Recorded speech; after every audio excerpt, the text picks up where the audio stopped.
성경 인물 중에서 그 누구보다도 가능성이 넘치는 사람이었지만 그 가능성을 잃어버려서 너무나 아쉽고 안타까운 성경의 인물이 있습니다. 본문의 주인공인 솔로몬입니다. 열왕기서는 솔로몬으로부터 시작해서 다윗의 짧은 전성기, 다윗 왕국의 짧은 전성기, 분열 왕국기, 그리고 쇠락함과 멸망의 이야기가 이어집니다. 우리가 읽은 본문의 말씀은 솔로몬이 왕이 되고 하나님의 성전과 왕궁 건축을 마치고 하나님과의 음성을 다시 듣고 하나님의 말씀에 순종하면 하나님께서 축복하실 것을 약속하는 두 번째 그 약속이 기록되어 있습니다. 본문은 크게 두 가지를 대조로 이야기를 하고 있습니다. 하나님은 솔로몬이 다윗처럼 하나님의 말씀을 순종하고 지키면 이스라엘의 왕위를 영원히 견고하게 하겠다고 약속을 하셨습니다. 반대로 만일 이스라엘이 하나님에게서 돌아서서 다른 신을 섬겨 경배한다면 땅에서 끊어지고 거룩한 성전도 무너지며 이스라엘은 세상의 조롱거리가 될 것이라고 말씀하셨습니다. 이 가지를 나누는 기준은 하나님 말씀에 순종한 것과 온전한 마음입니다. 하나님이 솔로몬에게 원하시는 것은 솔로몬의 마음이 온전히 하나님을 향하는 것입니다. 하나님만을 사랑하고 섬기기를 원하십니다. 그러할 때 하나님께서는 5절에서 이스라엘 왕위에 오를 사람이 내게서 끊어지지 아니하리라 한 대로 이스라엘의 왕위를 영원히 견고하게 하겠다고 약속을 해주십니다. 그리고 4절에 온전한 마음, 반대되는 것으로 하나님 앞에서 돌아서는 것, 계명과 법도를 지키지 않는 것, 다른 신을 섬기고 경배하는 것이라고 6절에서 말하고 있습니다.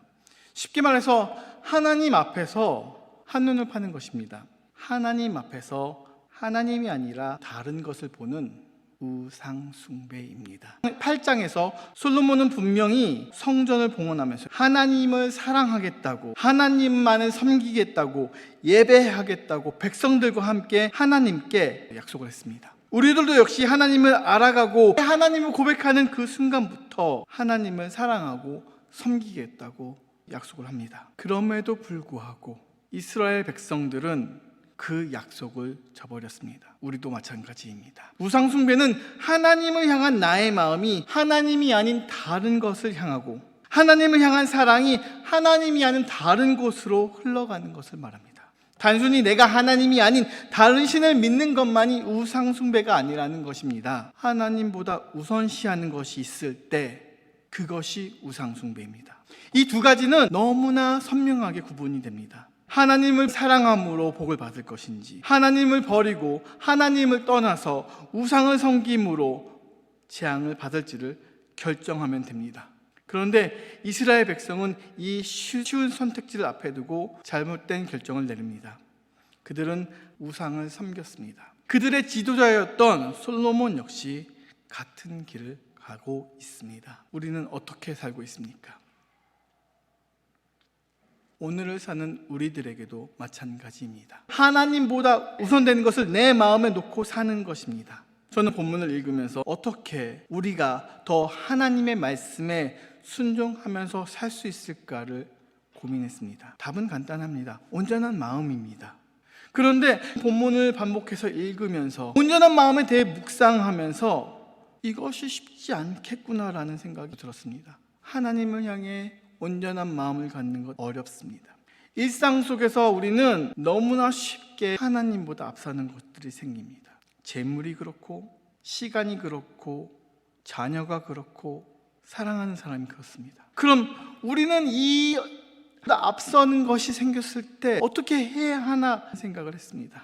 특히 본문의 1절에서 3절을 읽으면서 그 고민이 점점점 커졌습니다. 솔로몬이 여호와의 성전과 왕궁 건축을 마치고 또 그가 바라던 모든 일을 이루고 난 뒤 여호와께서 솔로몬에게 두 번째 나타나셨습니다. 여호와께서 그에게 말씀하셨습니다. 내 앞에서 기도하고 간구한 것을 들었다. 내가 지은 이 성전을 내가 거룩히 구별해 내 이름을 영원히 거기에 두겠다. 내 눈과 마음이 항상 그곳에 있을 것이다. 우리가 어렸을 때 듣고 배운 솔로몬은 하나님의 성전을 건축한 왕, 하나님께 지혜를 구했고 그 이상으로 많은 축복을 받은 왕으로 기억합니다.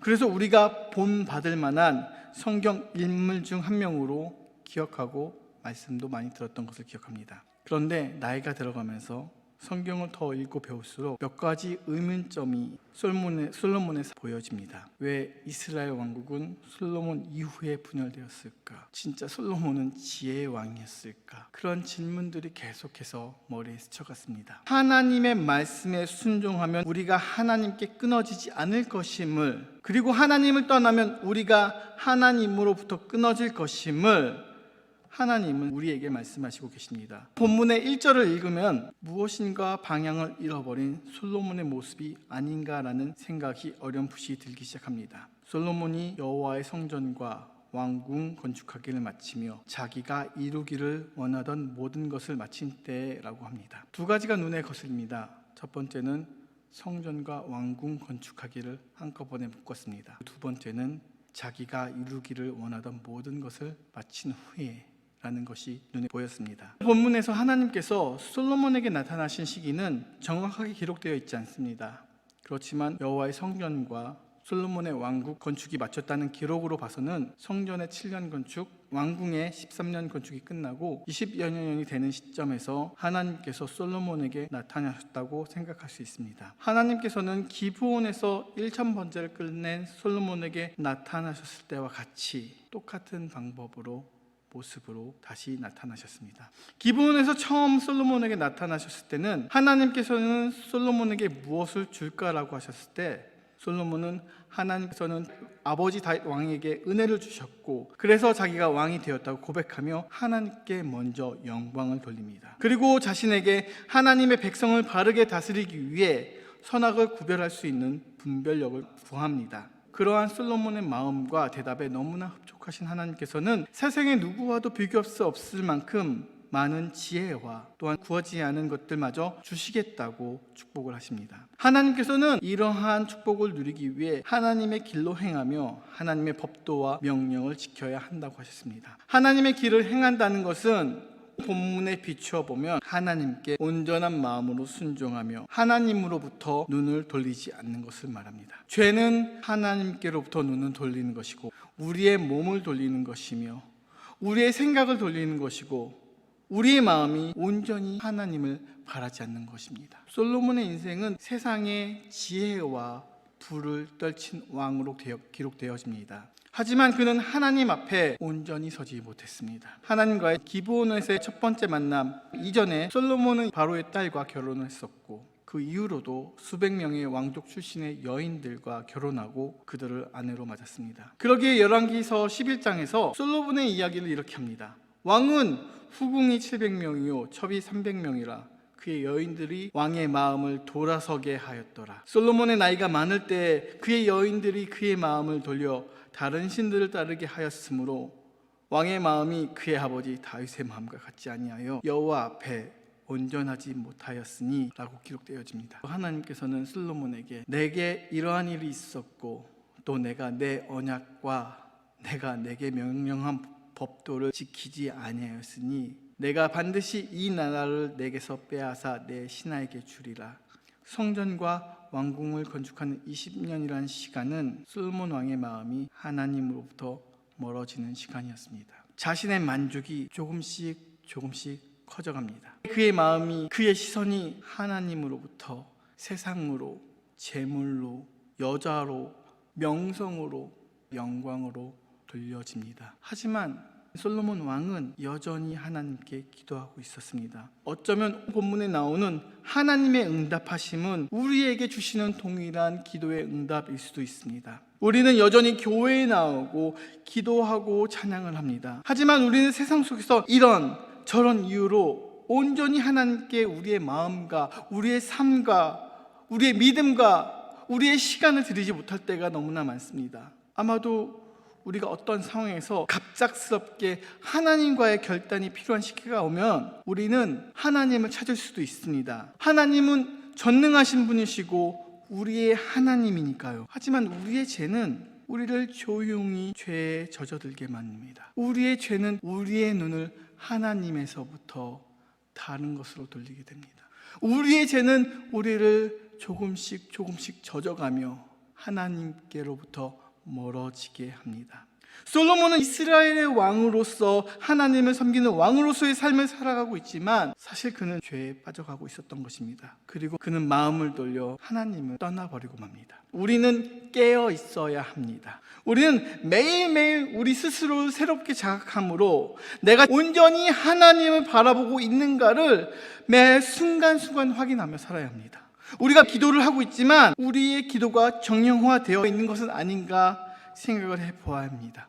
내가 기도를 하는데 그 기도가 어제의 기도와 똑같고 오늘의 기도가 내일과 같다면 내가 하나님께 온전한 마음을 가지고 내 마음을 다 드리면서 기도하고 있는 것인가 다시 생각해 보아야 합니다. 내가 하나님께 기도할 때 진짜 내 속마음을, 내 죄를, 내 생각을 다 내어놓고 있는지, 아니면 내 마음의 한 구석에 하나님과 단절된 한 공간을 남겨두고 그 속에서 하나님께 말하지 않는 나의 죄와 나의 생각과 나의 뜻들을 모아두고 있는지, 하나님께도 고백하지 못할 죄를 쌓아두고 있는 것은 아닌지 나 자신을 돌아보고 확인해 보아야 합니다. 하나님께서는 분명히 솔로몬의 온전한 마음이 깨어짐을 아셨을 것입니다. 그런데 하나님께서는 여전히 솔로몬의 기도와 간구를 들으시고 축복하심이 있음을 우리는 말씀에서 볼 수가 있습니다. 하나님은 솔로몬을 축복해 주셨습니다. 그리고 그에게 다시 한번 말씀하십니다. 내 계명과 법도를 지키지 않고 다른 신을 섬기면 이 성전이라도 버릴 것이라. 성전이 하나님과 이스라엘 백성을 비웃음의 대상으로 만들 것이라고 하십니다. 내가 지금도 너의 기도를 듣고 너의 민족의 기도를 듣고 너의 간구를 듣고 있으니 이제부터라도 온전한 마음으로 하나님을 바라보라고 말씀하고 계십니다. 나는 내가 건축한 이 성전을 거룩하게 구별하여 내 이름을 영원히 그곳에 두며 내 눈길과 내 마음이 항상 거기에 있을 것이다 라고 솔로몬에게 약속해 주십니다. 우리는 매일의 삶 속에서 하나님을 온전히 바라지 못할 때가 너무나 많습니다. 그리고 세상 속에서 살아가면서 가끔은 하나님을 잊기도 합니다. 그럼에도 불구하고 하나님은 여전히 우리를 사랑하십니다. 하나님은 계속해서 우리를 기다리고 계십니다. 우리로 온전한 교회가 되어 하나님을 사랑하고 이웃을 사랑하며 세상에서 빛과 소금 된 자로 하나님의 말씀을 전하며 실천하며 하나님의 사랑을 행하며 예수님의 삶을 닮아가며 살아가라고 말씀하십니다. 그럴 때 하나님께서는 이 성전된 우리를 거룩하게 구별해서 우리 가운데 두실 것이고 하나님의 눈길과 마음을 항상 우리 가운데 두시겠다고 약속하십니다. 솔로몬은 결국에는 마음을 나누어 하나님과 이방신을 같이 섬기는 선택을 했습니다. 하나님께서 약속하신 그 축복은 하나님의 자녀의 삶을 살아가며 온전히 하나님을 섬길 것인지 우리는 선택을 해야 합니다.